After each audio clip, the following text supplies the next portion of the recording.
Hello, good evening, Fáilte. Hi, everybody. Hello, Facebookers. Hello, YouTubers. Welcome to Live Irish Myths with me. I'm Anthony Murphy of Mythical Ireland. You're very welcome along. This evening we are on episode 59, Quoiga and Ní.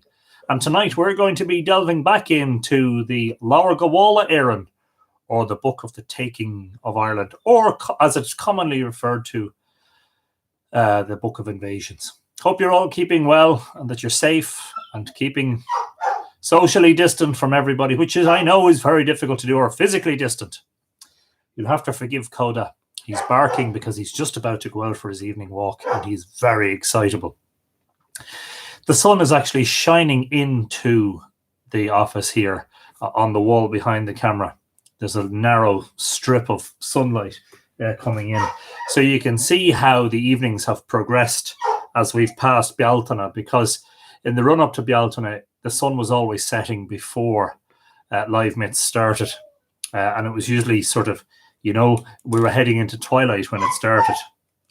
Oh, be quiet, animal. Yes, you will get your walk now in a moment. I guess that's just the way it is when you're broadcasting from home and you're not in a studio. It's not a controlled environment, the same as a TV studio. Anyway, very good evening to you. The first of the callers tonight on YouTube was Erica Bow, whose birthday was celebrated yesterday. Hope you had a great celebration, Erica. Daisy Peter says, Fáilte, hello, a beautiful and blessed afternoon from Rio de Janeiro, evening from Ireland. We hope these hard coronavirus times is over soon. Absolutely right, Daisy. Let's keep the fingers crossed. River Faye says, yay. Hello, everyone. My first time here for a live. Just found this channel 2 days ago, and I'm loving it. Brilliant stuff, River. Fáilte. You're very welcome along. It's great to have you. And hopefully you'll enjoy yourself. If you're on Facebook, we're also on Facebook. That's facebook.com/Mythical Ireland. Erica Rivertree, they have Deutsch Anthony. Conas Tatu Tame Goma. Erica, I'm grand, great, can't complain at all, and getting lots done. So thank you for joining us. Jackie Stevenson says, hello, Anthony and everyone, from another sunny day in California. Sounds nice, Jackie. Fáilte. John Main says, Banachti Dun Clan Tua Golair, San Francisco 4. Oh, it's cold in San Francisco. Far from it here in Ireland, John, where we had another splendid day of sunshine and blue skies and warm temperatures. Not to make you jealous or anything. Eddie Driftwood said, really enjoyed your presentation on Megalithomania the other night, Anthony. Thanks, Eddie. Yeah, that was one of two. The other one was about Dronehenge. Really enjoyed myself there last year, around this time last year. Lovely event, lots of lovely people. And, Glastonbury is beautiful, And back to the top of the list here on Facebook. He'll get out before long. Jack Durkin is the first of the callers tonight. Says, hi, everyone. Giaglitch, Jack. Ben Hancock says, hello, everyone. Fáilte, Ben. Donna Jean Porter says, hi. Fáilte, Donna. Barbara Barney says, hi, Anthony. Giaglitch, Barbara, Jack Durkin. 8 days, 4 hours left of lockdown in Ireland. Yeah. It's not so bad. We're able to get out every day for a walk, so doesn't quite feel as bad as lockdown. Nora Gaffney O'Connor says, Giagliv, Chi Vorku. Hello, Nora. Welcome along. Ben Hancock says it's a sunny day in Missouri. Fantastic stuff, Ben. Melanie Lynn is watching. Hello, Melanie. Trina, New York. Giagliv, Gokdina. Gokdina. Hello, Trina. Fáilte. Jack Durkin, is there any myths of Nouth? Yes, we did those, Jack. We did indeed cover the myths of Nouth and Douth. I'm pretty sure we did. Hang on now till I just tell you what episode it was so you can go back over it. Mythology of Nouth and Douth was covered in episode 25, and all of the episodes, of course, are available on the Mythical Ireland blog at the link I'm just about to pink. The link I'm just about to pink. The link I'm just about to post on YouTube and on Facebook, where all of the previous episodes are all embedded, so you can watch them. In fact, you could even watch them all at one time. That'd be a bit mad, wouldn't it? Michael Naylor says, hello, Mike and Jeanette in Princeton.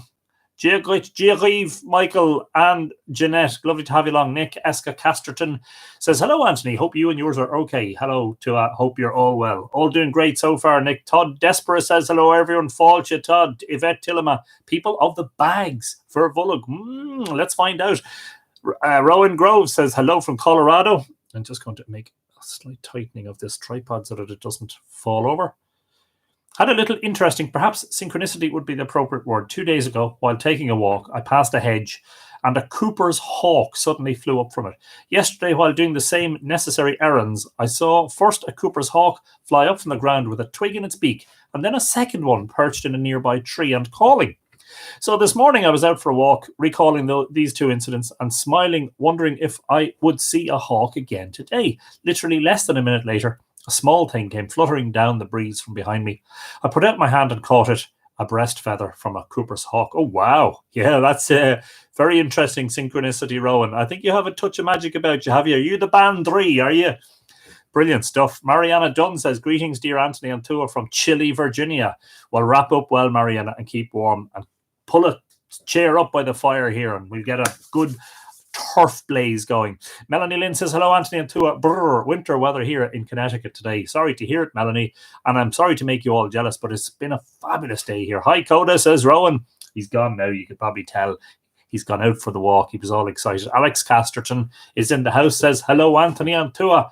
Folja Alex. Red Moonhead, definitely noticing the sunnier light on today's broadcast. I also have a new lighting device purchased in the last couple of days to help with that.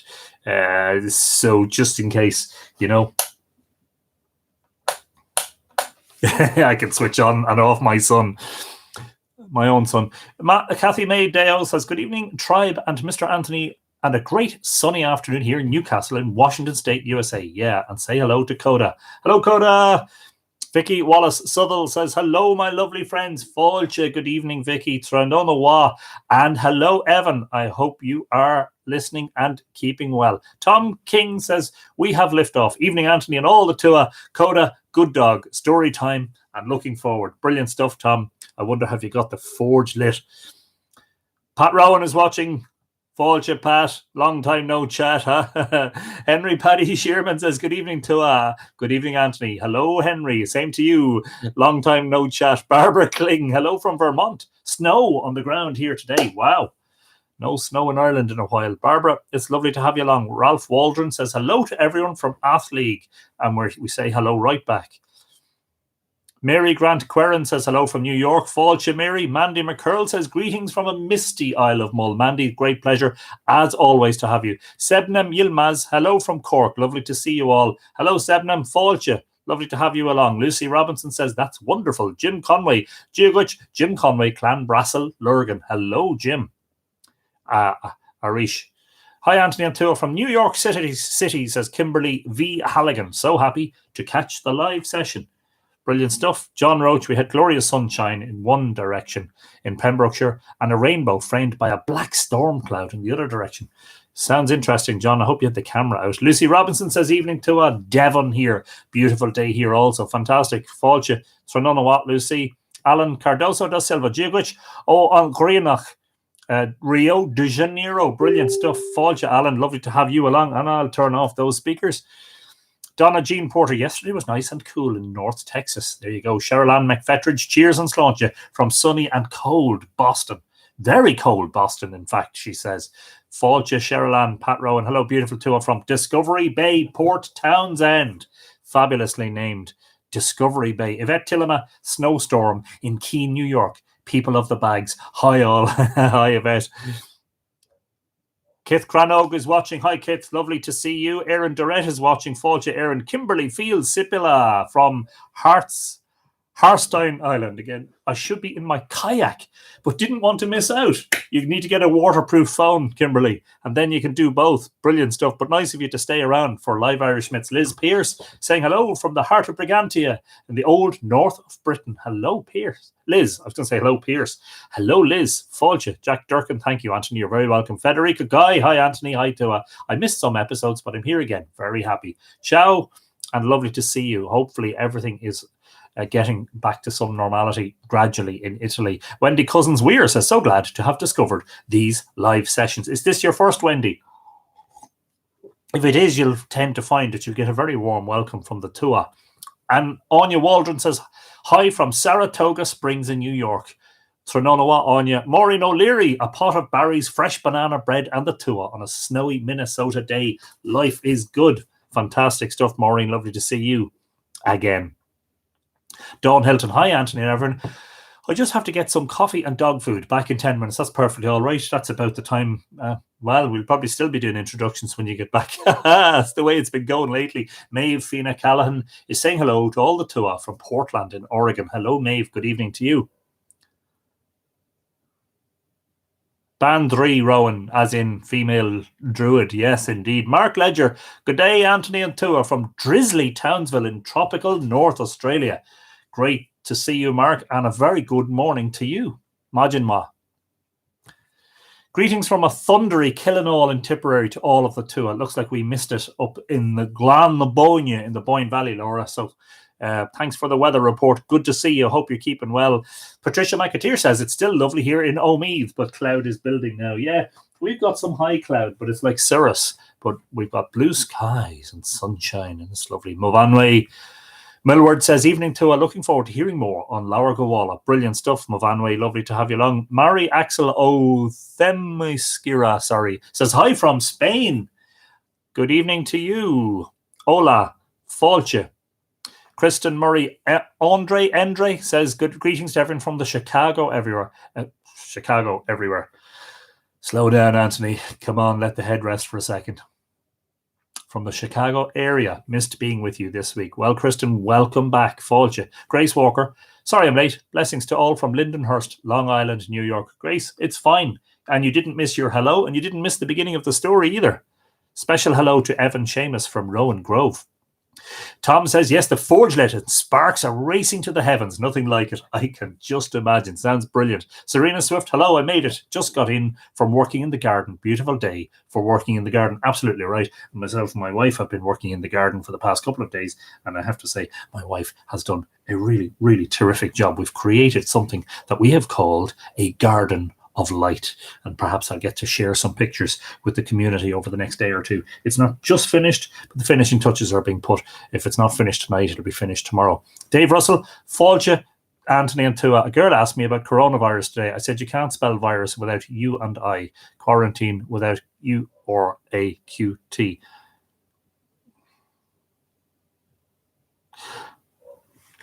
Coronavirus didn't take her out, could I? Unless she needed bog rolls, just coming. Is that a joke? Is that like, that's of the standard of my kind of jokes? It's pretty damn poor. The one that sort of has people slapping their heads. So if everyone wants to scroll up and have a look at Dave's joke, yeah, give him a sympathy laugh. Judy McQueen says, hello, sunny and warm. Brilliant. Great to hear it. Marlon O'Kearmach says, Giaguich Anthony Giagriv Atua. Falcha Marlon. Keep looking out for signs, says Pat. You speak my language. Oh, I've more to tell. Irla Mozaga says hello from Rio de Janeiro in Brazil. Fabulous. Another Brazilian viewer in the house. Irla, it's very nice to see you. Veronica Casey says, good evening all. Trononawa, Veronica. Nora Gaffney O'Connor is saying hello to someone else, presumably Wendy Cousins Weir. Yes. Okay. Lloyd Stillwell says hello from Missouri. Falcha, Lloyd. Okay, lots of people welcoming each other. Brilliant. Kathy Millette says, blue skies in Chicago. Any wind? Never mind. It's the windy city. Speaking of windy, Todd Desper says, welcome, Wendy. Terrible joke. Of the standard of Dave's jokes, which are just slightly better than my jokes, which are pretty awful. Martha Kelleher McElhone says, snow just missed us in New Rochelle last night. Love your program, but makes me homesick. Oh well. We do what we can, Martha, to share it round. Liga Pavila says, hello, Falcha Liga. Donna K. Kelly says, Mother's Day weekend here in the States. Happy Mother's Day to the tribe. Indeed. Happy Mother's Day to all the waters in the Tua. Beautiful day in Wiltshire, says Veronica Casey. I'm a lovely shade of beetroot after Irish dancing up on a hill. Sounds fantastic. I tell you, the whole COVID thing has brought some blessings with it. It's not all bad news. Yes, please share pics, please, says Kathy May Deo. Yes, I definitely will, probably tomorrow. Yes. C. Galdor, Galdor, is in Seattle in Washington State in the USA. Fáilte C. We get a lot of viewers from Washington State and the Pacific Northwest, always out in force, as Serena Swift has just confirmed. Okay, right. What are we on? 15. Right, let's call it 15:30 by the time we write it down and get the YouTubers to scroll past the bits they don't like because their time is precious. Hope you're all well. And on YouTube, have I missed anyone? Eddie Driftwood, really enjoyed your presentation. Oh, yeah. No, that's okay. We're all up to date. So an introduction to the Fir Bolg, and then we're going to read from Lebor Gabála Érenn, the Book of the Takings of Ireland, commonly referred to as the Book of Invasions. I am very fortunate that I've been able to, over the past few years, build up a substantial library, as you see behind me, and included in that are some of these beautiful reproductions of the early 20th century works, translations, etc. In this case, Professor R.A.S. McAllister and Lebor Gabála. But an introduction, I think, to Fir Bolg. The saying hello makes a huge difference, says Mello. That's Neil. Hello, Neil. Actually, I don't think I said hello to you already. So, Fáilte, Trodona, hope you're keeping well. Yeah, I suppose it's kind of, when it's live, it's different than when you're watching back. And I suppose if you're watching back, it perhaps doesn't have the same attraction. But anyway, they can fast forward. It's not like, with the click of a mouse these days, it's not like it used to be when we had cassette tapes and we used to have to press fast forward and guess the place where one song ended and the next song began. And sometimes you'd go too far and you'd have to rewind again and fast forward again and stop and rewind again. It's so convenient. And I think sometimes it's a little bit too convenient. There you go. The Fir Bolg or Fir Bolg, Irish Men of Builg, B-U-I-L-G, mythical early invaders of Ireland. Neil says he's doing great. Not a bother. Or not a bother, as they say in Drogheda. Not a bother. Mythical early invaders of Ireland, according to the pseudo-history Lebor Gabála Book of Invasions, coming many generations after the Nemedians and 37 years before the Tuatha Dé Danann, the race of pre-Christian divinities. Lisa Ray Maher says, hello from Virginia. Fáilte, Lisa, very nice to have you. Excuse me, very nice to have you along. Serena Swift says, modern day problems. Yes, first world problems is right. Not being able to click 10 minutes forward on your YouTube video because you can't watch the hellos. There you go. Their brief period of power is marked by a secure kingship and the rule of just laws. Descended from Nemed's son Starn, S-T-A-R-N, the Fir Bolg suffer oppression in Greece, and Greece is in quotes, where their forced labour includes carrying dirt in leather bags from the valleys to the bare hills.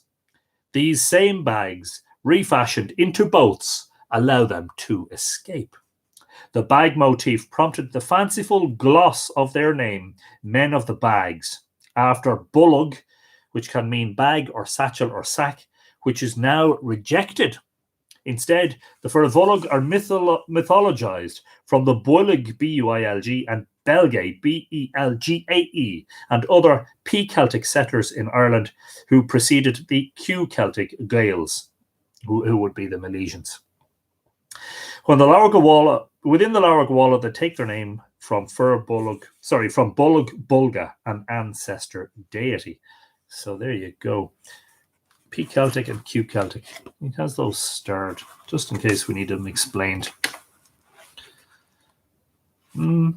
P-Celts, the division of Celtic languages into Q and P families, depends on whether they retained the Indo-European QU or substituted a P. The substitution of P for a QU probably took place in the first millennium BC in Central Europe and spread to the west, but not as far as Ireland or the Celtic areas of the Iberian Peninsula. Gaulish was largely a P-Celtic language with traces of Q-Celtic. The PQ split is clearest in cognates, retaining the same roots, e.g. W pen, head, and Welsh pen, P-E-N, head, and Irish ceann, C-E-A-N-N, head. The modern P-Celtic languages are Welsh, Cornish, and Breton. These are also called Brythonic. The languages of ancient Britain and Scotland at the time of the Roman invasion were dominantly P-Celtic. So there you go. Bit of an explanation if you needed it. The Fir Bolg leader in Greece is Semion, Semion, grandson of Starn and son of Stariat. But when the Fir Bolg returned to Ireland 230 years after Starn's departure at Inverdownan, Malahide Bay, County Dublin, on the Feast of Lunasa, their leader is Della, whose 5 sons divided the island. Gan and Sengan, that's chamomile tea is my brew today, folks, in a Star Wars mug. But just between us, just between us. Don't tell anyone. I may have a Bushmills later on. That's just between us. Where was I? I was talking about tea. Definitely. Nothing else. Tea. Gan and Sengan take 2 parts of Munster. Sláine takes Leinster. Very important. And Rory takes Ulster, founding a dynasty. Unlike their predecessors, the Fir Bolg clear no plains nor form any lakes, as Ireland is by now prepared for agriculture. They are adept at war. An early king, Rinnal, R-I-N-N-A-L, possibly from Irish rin, R-I-N-N, meaning spear point, is the first to employ weapons with points, i.e. iron heads. Curiously, they do not engage the predatory Fomorians, as did the Partholonians, Nemedians, and Tuatha De Danann, leading some to speculate that the Fir Bolg and Fomorians were identical, an otherwise unsupportable assertion. Although the Fir Bolg prevail for only 37 years, their era is distinguished by the rule of a great and generous king, Yochi Mac Urk, who establishes justice and provides that all rain will fall as dew and that every year will yield a harvest. Wow, how important. His wife is Talchu, in whose honour he establishes a famous festival. That's interesting because Talchu was Lou's mother, and when she died, he instituted the Teltown or Talcha Games, Talchan Games, and we had an episode about Enoch Talchan, the Talchan Games, the Irish Olympics, within the past week, wasn't it, or so? Talchan Games, yes, episode 53, which was 6 episodes ago. The invading Tuatha De Danann defeat the Fir Bolg at the first Battle of Moytura near Lough Arrow, County Sligo. And actually that first battle is called Moytura Cong, because it apparently happened near Cong in County Mayo. Katrina says Rin can be a point of land too. On Rin is the Waterford Gaeltacht at a point or headland. There you go. Thanks, Katrina, and lovely to see you this evening. Merritt Braun Schmidt says, hello, everybody. Fáilte, Merritt.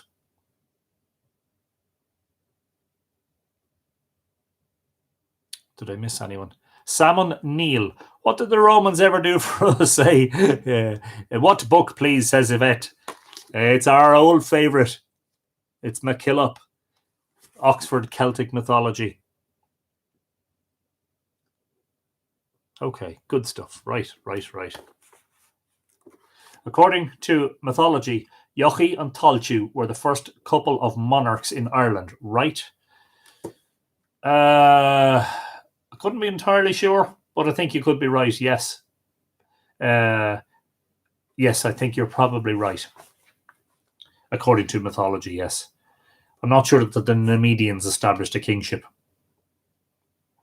The beaten Fir Bolg flee to distant parts of the Gaelic world and are later associated with the Scottish coast, Rathlin Island, the province of Connacht, and with the Aran Islands. Dún Aengusa is named for their chief Angus. In Irish and Scottish Gaelic folklore, the Fir Bolg are grotesque helots and cave fairies. In Connemara, their king is Bola, B-O-L-A. Literary adapters of the Fir Bolg outside Irish and Scottish Gaelic were often influenced by the earlier interpretation of them as subject workers carrying earth in bags to enrich hilltops.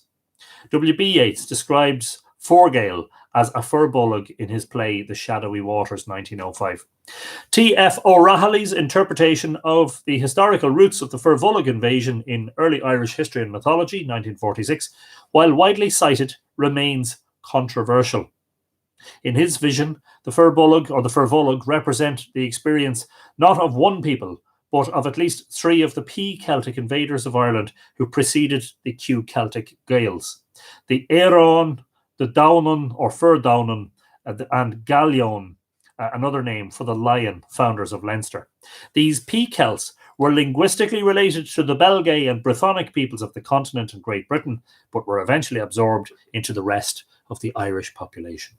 Other frequently cited members of the Fir Bolg include Delga, builder of Dundalgan, Dundalk, here in County Louth, Fingain Fisiocta, Fisiocdha,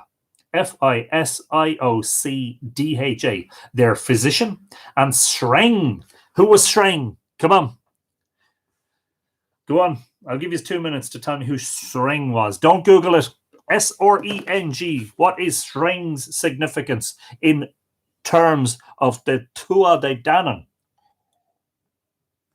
Bolg is a two-syllable word. It is related to the word bulge in English. There you go. Thanks, Katrina. McKillop, by the way, I see some of you have purchased it lately. Some people were sharing pictures of their purchases on the Mythical Ireland community. So it's lovely to see all that, and wonderful that you're... Didn't he cut off Nuadu's arm? Érenn Durrett gets the prize, which is a round of applause. Yes, exactly what he did, Érenn. Shreng was the one who lopped up. Are you reading this, by the way? That's exactly what he did. Shreng was the one who lopped off Nuadu's arm at the shoulder. Now I've lost my place because I got excited. I think I'm excited because there's a bottle of whiskey being opened later. I have actually completely lost my place. I apologize.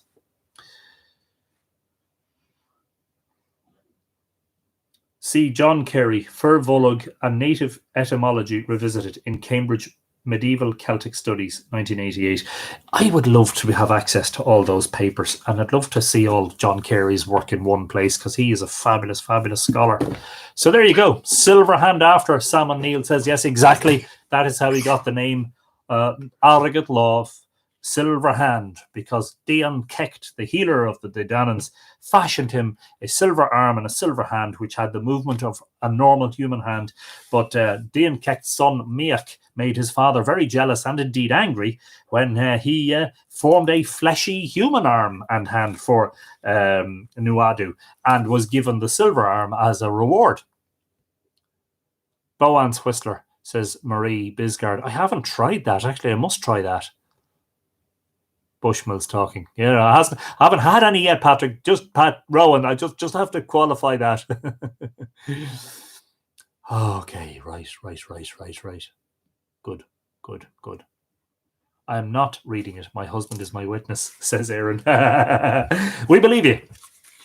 There's absolutely no doubt about it. We absolutely do believe you.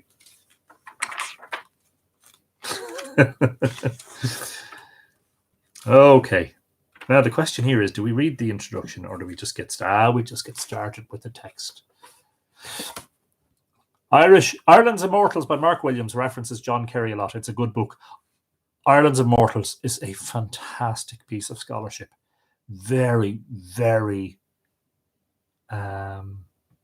comprehensive, and I suppose very reliable.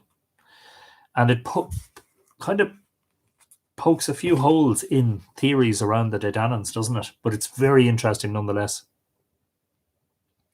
Other words like Bolg with a secret extra syllable: Barbara, Folav, Lanav, Marav, Jarfa, Donacha, Shelig, Jarug, Aragad, Dorka, Colum, Anium, which is name, Gorum, which is blue, isn't it? Arum, not Einvi.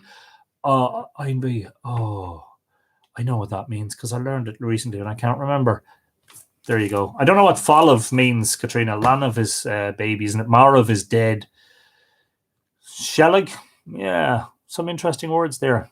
I hope I got the pronunciation right. Anyway, let's go. So, the Fir Bolg. Now, as for the Fir Bolg, they brought 5 chieftains with them. Ut Dixie Supra. Of course, some of the... you get these very small insertions or words, sections of words in the text which are still in the Latin. To wit, Gan, Genan, Rory, Sengan, and Slania, Slanga. Those were the 5 sons of Dela. Their 5 wives next: Anust, Anust, Liber, or Liver, Liber, Cnucha, Cnucha, Foat, Fuat, and Etar, Eta, or Anuvi, animal. Oh, okay, yes, of course. Shellag equals hunt, Falav equals empty. Brilliant. We're all learning Irish, thanks to Katrina. She's putting extra words into our mouths, which is brilliant.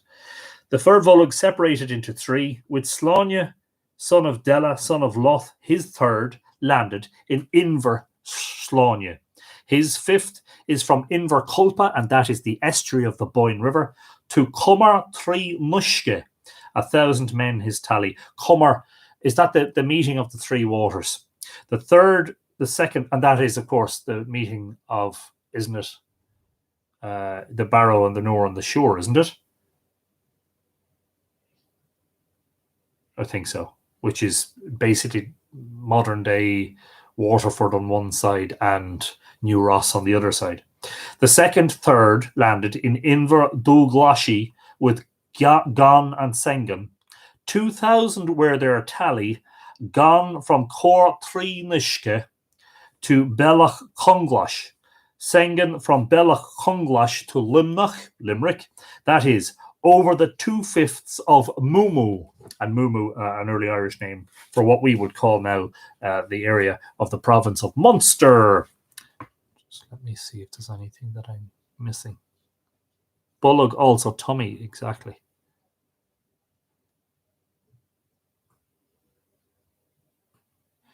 John Roach, Nuada is the Irish Luke Skywalker in hands terms. Yes, indeed, John. And that's for a future episode, isn't it? Irish myth in Hollywood, etc. Genon and Rory, and that's Rudaige, Rory, with 1/3 of the host. They landed in Inverdownen, whence they are called Ferdownen. Genon it was who was king over the 5th of Maeve and Ailil. Rory over the 5th of Concovar. Other 2,000 were his tally. And this is about the division of Ireland into 5 provinces, which is very interesting. So here we have a forerunner to the idea exemplified with Isle na Mirren at Ishnach, that it marks the division of the provinces of Ireland, and that there were 5 provinces. Now, the other night when we were doing our Ishnach episode, I said that the Irish for province was Quega. It is not. It is Cócage, which basically means a 5th. So I was slightly wrong.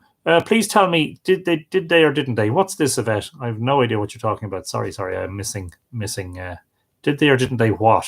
Sorry, I must have missed comments today. I must have missed comments. Moo from Munster, yeah. MU, Érenn. I feel the same about most of the tales, says Neil. I think they all carry some grain of truth. Absolutely right. Star Wars, nicely referenced in Stone Age video uploaded today on Mythical Ireland, was fabulous. Yeah, and that was a great talk given by a good long-time friend of mine, Martin Byrne, who's a tour guide in County Sligo. Fabulously interesting guy with lots and lots of knowledge, wonderfully knowledge. Did they or did they not carry bags as slaves? I don't know. I mean, this is mythology. I don't know if that is the answer. I'm not exactly sure if that's what you're asking me. I think referring back to what McKillop said, he seems to think that it's, what was it he said about the idea that they were sorry, I'm rewinding here, I know.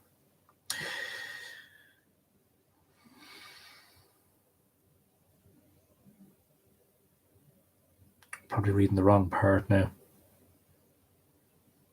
Yeah, the Men of the Bags has been rejected. The fanciful gloss of their name, Men of the Bags, has been rejected. So it looks like they didn't, but I'm not sure if that's exactly what you were asking.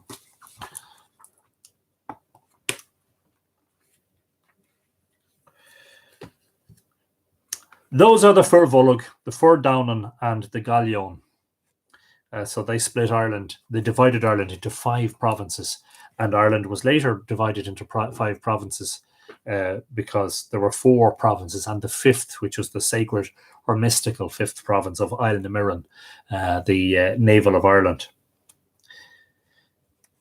As to the Fir Downen, the creek takes its name from them. The Fir Bolg, they were named from their bags. The Gallion, from the multitude of their javelins were they named. They made one taking and one princedom, for they were 5 brethren, the 5 sons of Dela, son of Loth, Loth.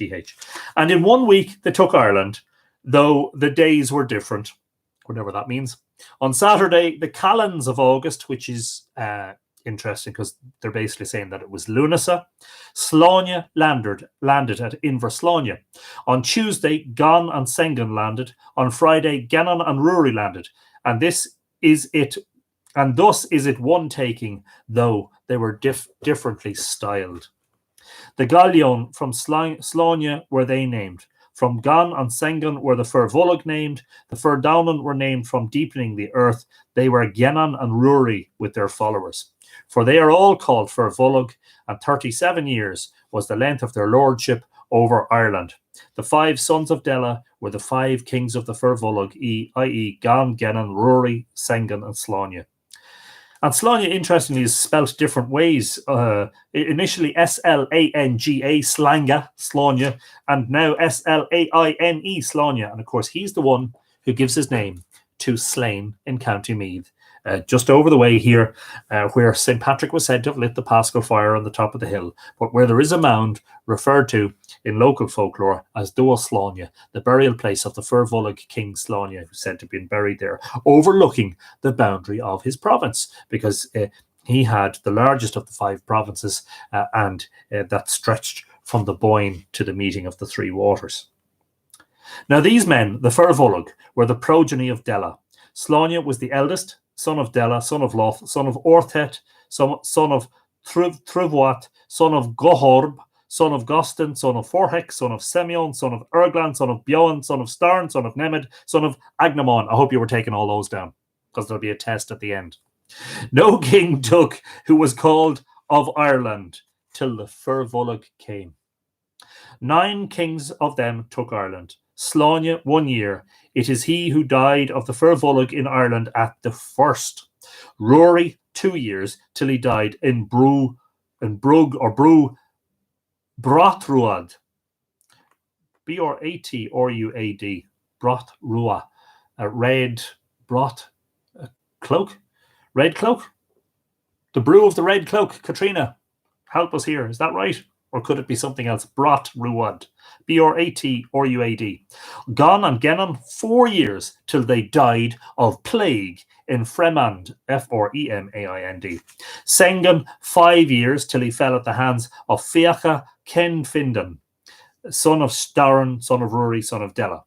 Fiacha 5 years. All the cows of Ireland had white heads in his presence, till he fell at the hands of Rindale, son of Gannon, son of Dela, son of Rindale.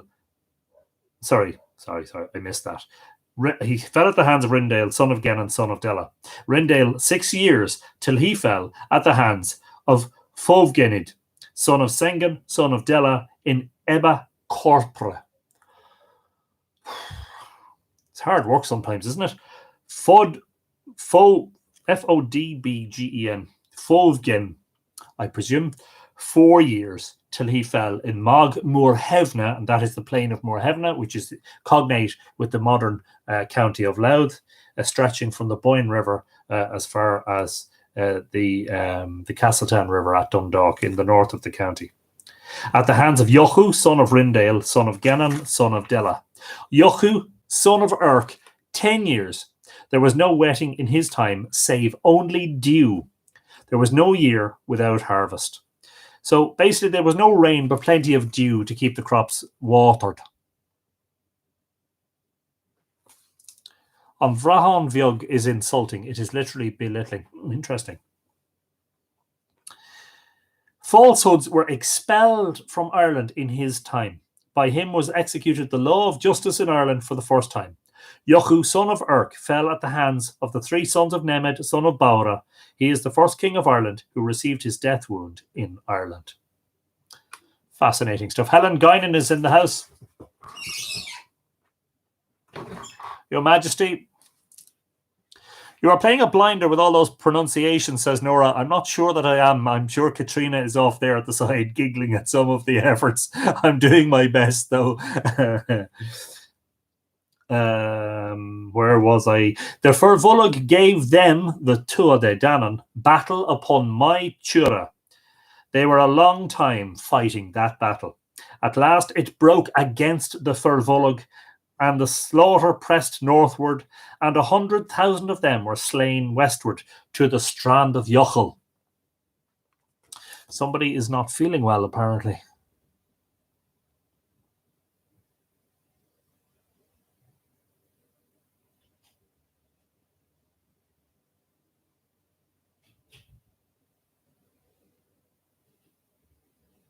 Dawn Hilton is back. Fáilte, Dawn.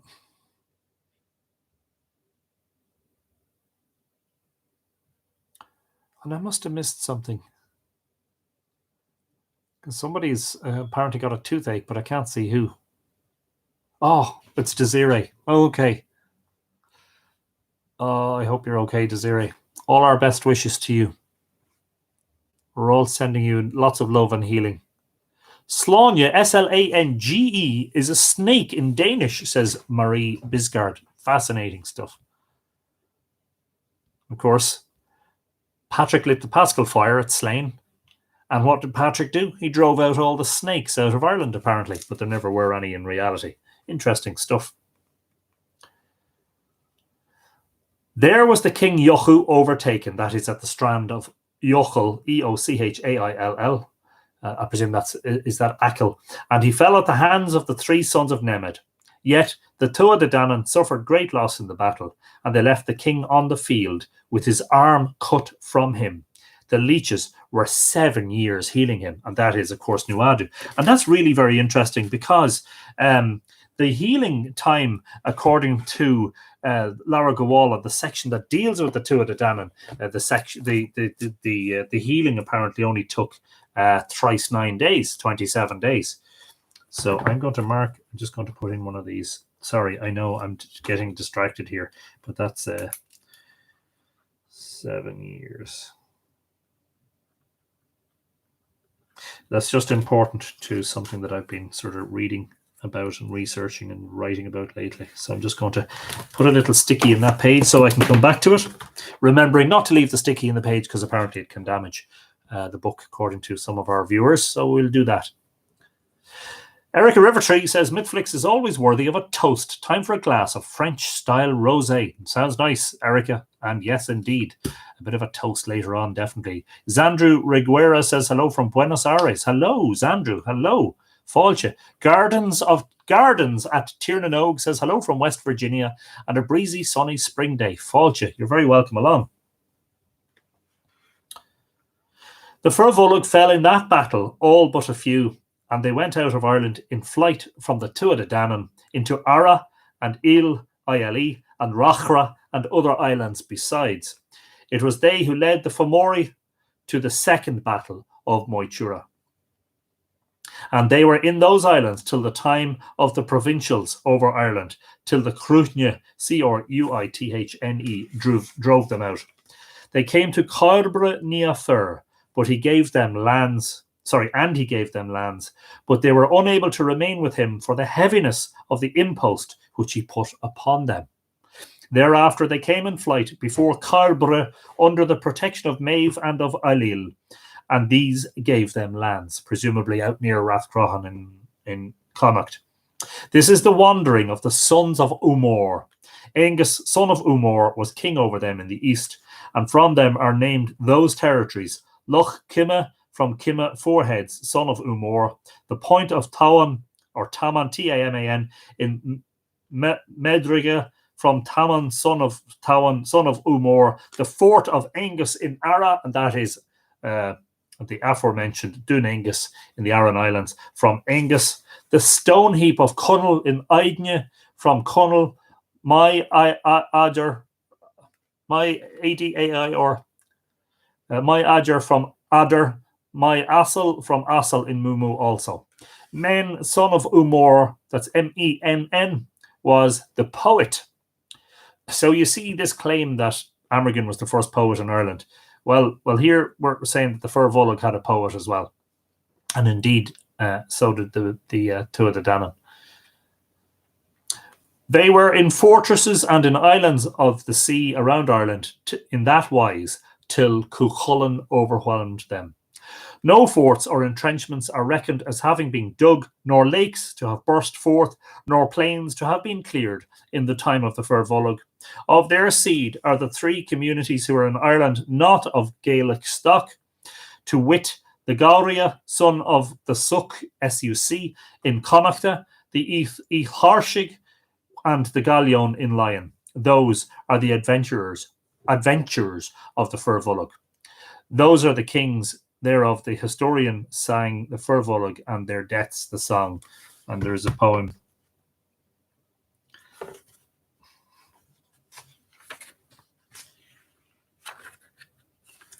Yeah, they put the poems at the end. They don't include them among the text, which is unusual. Kind of, like in the original manuscript, they put them all together, Now, the Fir Bolg divided Ireland into 5 parts, as we have said. The 5th of Gan is, over which was Corpora Nia Fir. The 5th of Sengen it is, over which was Jochu Macluchta. The 5th of Slania it is, over which was Dedad, son of Sin, S-I-N, son of sin. Oh, my father is a sin. The 5th of Genon it is, over which was Ailill, son of Mata. Very interesting, M-A-T-A, but in Irish, Mada, M-A-D-A. The 5th of Rory it is, over which was Conchobar, son of Ness, and that's Conor MacNessa, or Crohor, who was later king of Ulster. And that is the division of the provinces of Ireland, which shall endure forever, as the Fir Bolg divided them. Fintan of the division of the provinces, Cecinit, which means, which is the first person, third person of cano to sing, and it's Latin. So Fintan sang or said of the division of the provinces. Xlix, we'll see if that's worth reading. I apologize, but the text is bringing me all over the place here. Xlix.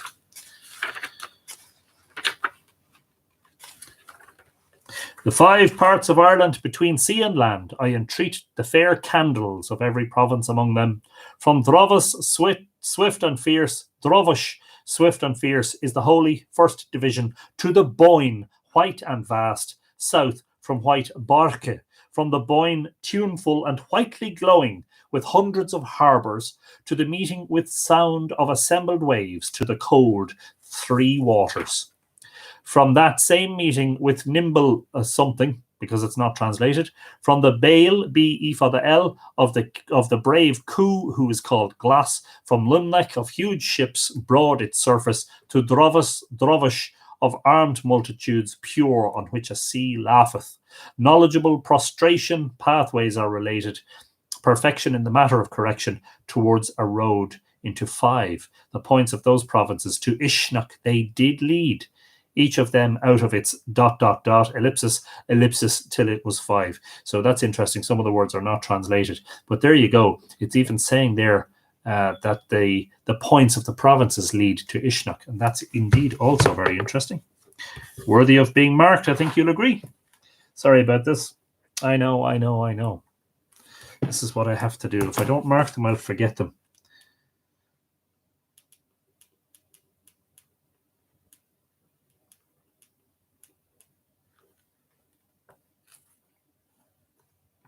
And I'll definitely forget them after a couple of Bushmills.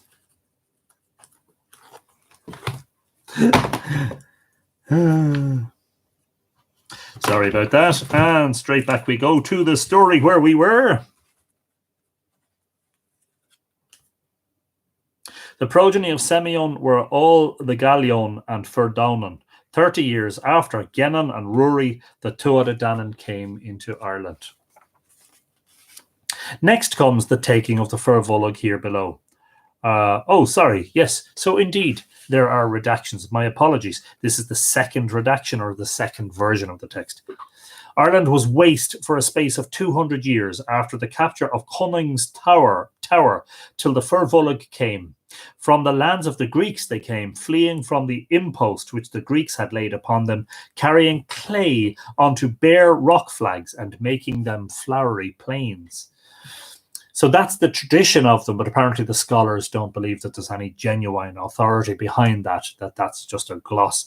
That's just something basically that the scribes basically made up, concocted a story about them from their name. Those men made them long canoes of the bags in which they were wont to carry the clay, and they came to Ireland in quest of their patrimony. As everyone does, they partitioned Ireland. With Sláine, son of Dela, son of Lot, his third landed in Inversláine. His fifth is from Inverculpa to Cor Trínuisce, 1,000 men his tally. The second third landed in Inverduglashi with Gan and Sengan, 2,000 were their tally. Gan from the Cor to Bella Conglash, Sengan from Bella Conglash to Limnach, that is over the 2/5 of Mumu, or Munster. Moo. Plenty of cows in Munster, huh? Gennon and Ruaidhrí, with a third of the host, they landed in Inverdownan, which is why they're called Firdownan. Gennon over the 5th of Maeve and Ailil, Ruaidhrí over the 5th of Concovar, 2,000 were their tally. Those are the Fir Bolg, the Firdownan, and the Gallion. Firdownan from Inverdownan, the name of the creek where they landed, are they called, or Firdownan, that is Firdomin Fun, DOMUIN-FONN, men of territory deepening. That is, men who used to deepen the mundus, MUNDUS, or the world. Fir Bolg, then, from the bags in which they used to carry the earth, are they named. The Gallion, that is Gaelin, javelins reckoning. From the javelins are they named, for it was in their javelins that they were renowned. Or Gallion, that is Gallion or Gaelfian, Gailfian, with a shevu over the F. Valor warriors, the third who used to exercise authority over the other 2/3. Fogial, under the viceroy. Fogael, Ghael, should I say. The Fir Bolg are the people of the carrying, the Firdownan, the people of the digging, the Gallion, the people who used to exercise authority over them. Somebody has to be in charge, huh? They're the politicians usually. They are one taking and one princedom, for they were 5 brethren, the 5 sons of Dela, son of Loth, son of Artuat. In 1 week they landed on Saturday, the calends of August. And that from Irish, he Colin August. Sláine landed in Inversláine. On Tuesday, the second pair, Gan and Sengan. On Friday, the other pair, Gennon and Ruaidhrí. Thus, they are one taking, though they were differently styled. It's got cloudy here just as the sun went down. The Gallion is what Sláine and his people are called. The Fir Bolg is what Gan and Sengan are called, though it is not the most special name for them. The Firdownan, named from the creek, they are Gennon and Ruaidhrí with their people, howbeit they're all called Fir Bolg, and 37 years was the length of their reign over Ireland. Sláine, the eldest of the sons of Dela, a year had he in the kingship of Ireland, for no king called King of Ireland ruled till the Fir Bolg came. In other words, there was no king of all Ireland till the Fir Bolg. And in fact, historians tell us there was actually no king of all Ireland until Brian Boru around the turn of the first millennium, from the 10th into the 11th centuries. They gave the kingship to Sláine till he fell in Din Rig, otherwise called Dua Sláine. He it is who died of the Fir Bolg in Ireland at the first. So in other words, he was the first of the Fir Bolg to die in Ireland.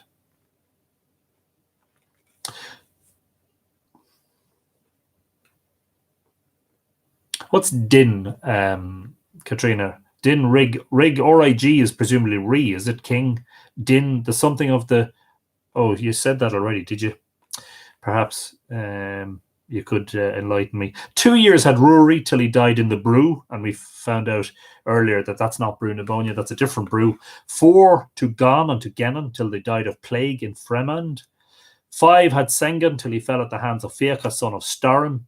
Fiacha Ken Findian, 5 years. All the kine of Ireland, the cattle, had white heads in his reign. Doris O'Hara says, hi everyone, sorry I'm late. Worked the late shift. That's perfectly okay, Doris. Don't worry at all. Fáilte, you're very welcome along all the same. And you'll be able to catch up, I'm sure, on the replay.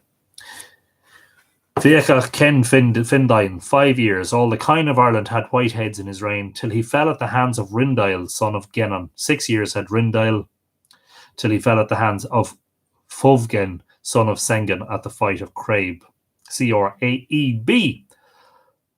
Fovgen, son of Sengan, it is in his time that knots grew through trees. Wow, fascinating. Till he fell in Mogmur Hevna at the hands of Yochu, son of Urk, son of Rindail. Yochu had 10 years till the Tuatha De Danann came. He was the last king of the Fir Bolg. So those are the 37 years of the princedom of the Fir Bolg. So that's interesting. In Fovgen, Fodbgen's reign, knots grew through trees. And I wonder what the symbolic import of that is, and what the metaphor is supposed to be making us think there. So that thereafter they joined the great battle of Moitura in Conmachna of Cooltulla in Connacht. Yochu, son of Urk, was king of Ireland at that time. There was no wetting save only dew in that time, and there was no year without harvest. Falsehood was expelled in Ireland in this time, and by him was executed the law of justice in Ireland at the first. Nuadu, son of Echtach, son of Etherlau, was the king over the Tuatha De Danann. And an alternate, so again it's split into two. So again we see that there are obviously two renderings from different manuscripts. Good was that King Yochu, son of Urk.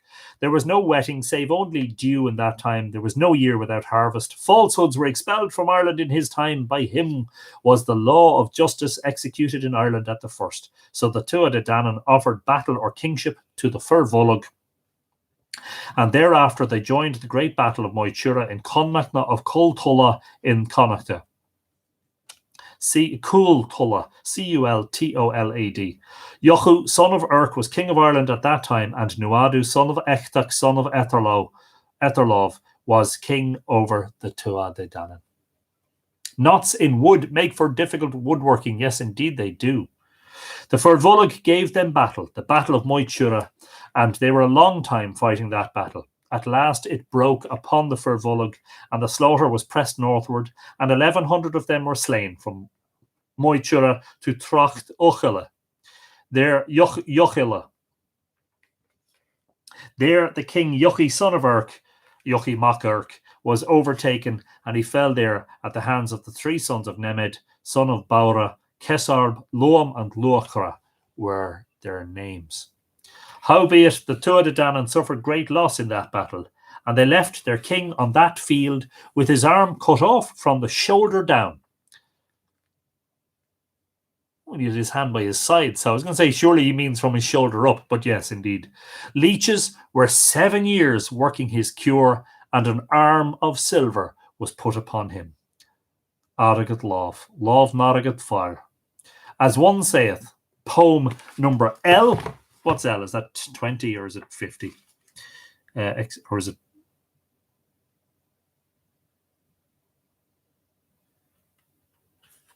Forgive me. I'm not as familiar with my Roman numerals as I should be. Let's read poem L, just in case there's something interesting in it. Poem L. Oh, it's literally one quatrain. Sreng, son of Sangand, with spears, in the hard battle of Cunga of wounding, C-U-N-G-A, gave a blow to noble Nuadu and lopped from his right side his right arm. Ochel is Yawl, says Katrina. Oh, okay, not Akel. Very good. Ochel, of course, would be a beginning with an A, naturally. No forts are reckoned as having been dug, nor lakes as having burst forth, nor plains as having been cleared in the time of the Fir Bolg, and thereof sang Tania. Now the Fir Bolg were cut off in that battle, all but a few. And that few of the Erna went in flight from the Tuatha Danann and landed in Ara and Eel and Rochra and in the islands of the foreigners and in other islands as well in Britain. And they were there till the time of the provincials over Ireland. And it was they who brought the Fomori to the last battle of Moy Tura. Ullán Achla is Achill Island. Thank you, Katrina. Somebody's come in.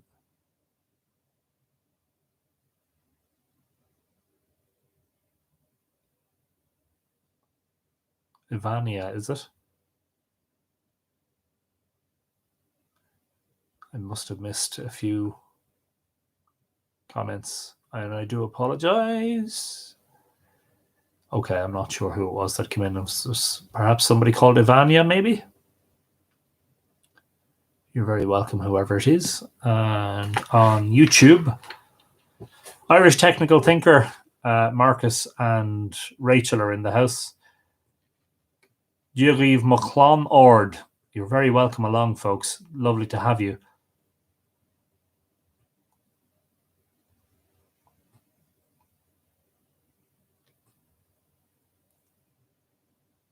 Ida Schlotzman says, why do you add a vowel to the word bulg to pronounce it bulg? Katrina was just talking about a series here on Facebook, a series of Irish words that have more syllables than they appear to have in their spelt out form, which is interesting, in their spoken form.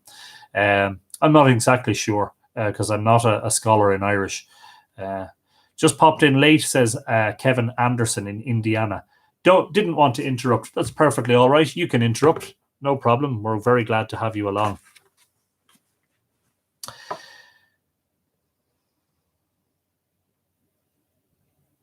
Then the Crutnia drove them out from the islands where they were, and they came thereafter to Corpretnia Fir, and he gave them lands, but they were unable to remain with him for the maliciousness of the impost which he put upon them. Thereafter they came in flight before Corpra under the protection of Maeve and Ailil, and they gave them lands, and that is the wandering of the sons of Umor. Angus, son of Umor, was king over them in the east. From them are named the lands which they received there, namely Loch Kimma from Kimma Foreheads, and the point of Taman or Tawan in Medriga, and Loch Cotra, and the point of Burr, and Molin, Modlinn, and Dún Angusa in Ara, which is, as we said, Dún Angus in the Aran Islands in Inishmore, and Cairn Conal in the territory of Aigne, and the plain of Aur, Adhar, son of Umor, the poet, and the ridge of Assel, and the plain of Mine, son of Umor, the other poet, and the lake of Ur, son of Umor. And they were in fortresses and in islands of the sea around Ireland, in that wise, till the Ulidians crushed them, that is, the Ulstermen, in the company of Cuchulainn, Conal Cernach, Russ, son of Deda, Kek, son of Maga, etc.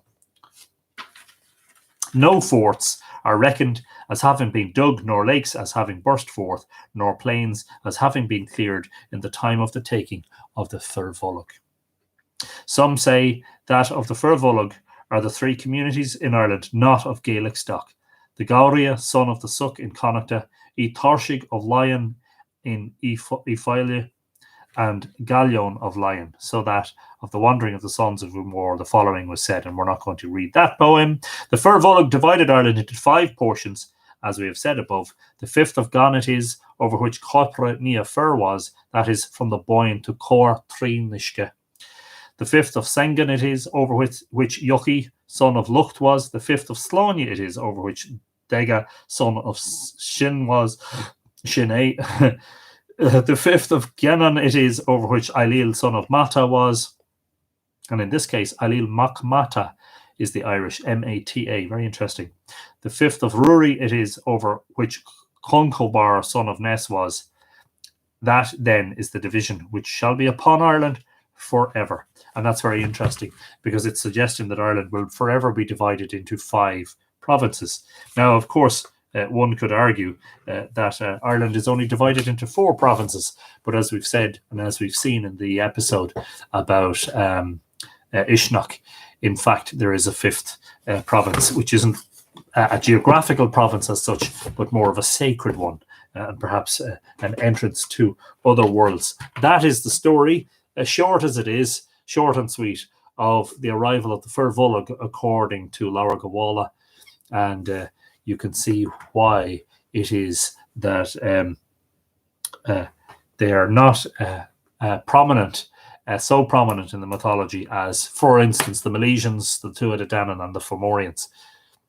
Terry Lynn Zacharias says, hello from Colorado. Thanks. Fáilte, Terry Lynn, lovely to see you. Ishnok lives, says Katrina. We are 5. Is Cuig Toimage? No, you don't say Toimage. You say Is Cuigu Lynn, is it? Give us that in Irish, Katrina. Please help me. I desperately need it. Everybody knows I do. Knots, says Maureen O'Leary, are more plentiful in the lower trunk, where the branches in less sunlight than the top die off and are absorbed. Maybe it's a reference to a regrowth of trees rather than maturing of trees after significant deforestation. That is absolutely fascinating, Maureen.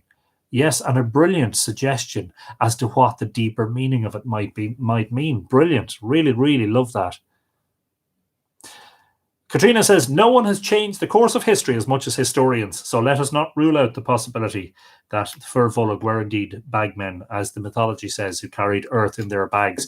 And I'm not sure if it was Érenn who asked me earlier on. Was it Érenn? Was it you that was watching me about or asking me about that? I couldn't say for sure. Let's not take everything that the scholars say as gospel, because as we all know, there's a deeper kernel of truth in all of these stories, and even the best of the scholars in Old Irish, in Early Irish, and in medieval studies, etc., etc., may not be aware of some of those deeper meanings. Just waiting for Katrina to give me the is Cuig Muig. Okay, is Cuig Muig. We are 5. Brilliant stuff. I like that. I think the Milesians were more like the Tua than the Tua were like the Fir Bolg, hence the admiration of the Tua by the Milesians. Yeah, and there are lots of interesting crossovers between the stories. The idea that the Fir Bolg came from Greece is repeated in the contention that in one of the redactions that the De Dananns came also from Greece, which I think has been disputed thoroughly. But then they're a mythical family of deities, as it were. Who knows,